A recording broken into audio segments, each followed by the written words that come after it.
आम ओडिया आम भाषा ओडिया आम जगन्नाथ भारी ओडिया तो ओडिया संस्कृति ओडिया परंपरा 12 मास 13 पर्व तो ये रज माँ को उद्देश्य रे समर्पित चाषी मान उद्देश्य रे यही रज मौज महोत्सव बा रज पर्व समर्पित वर्ष को थरे माँ धरित्री रजस्पला होता तो से उद्देश्य रे प्रत्येक संतान आबाल वृद्ध वनिता ओडिशार समस्ते रज मौज महोत्सव को अति सुंदर भाव उपभोग करिथांती। आम नतकई ग्राम पंचायत माँ जगज्जननी लक्ष्मी स्वरूपा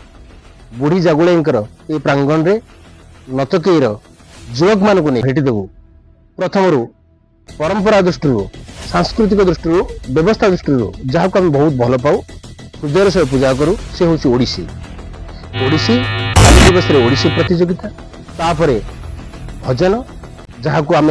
सारा जीवन को आयुध करिछु ईश्वर ही श्रेष्ठ तापरे आधुनिकता को ग्वाही दे बा निज स्मरण करी आम पालन करूँ 3 दिन रज मौज ता भितर दोली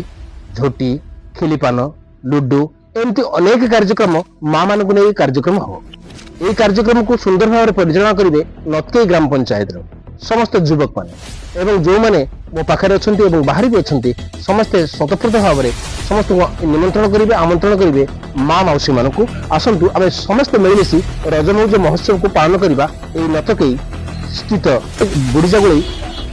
पदार बिंदु तो आम अनुभव करुँ आप निश्चय आसवे आमको सहयोग हाथ बढ़े। नमस्कार।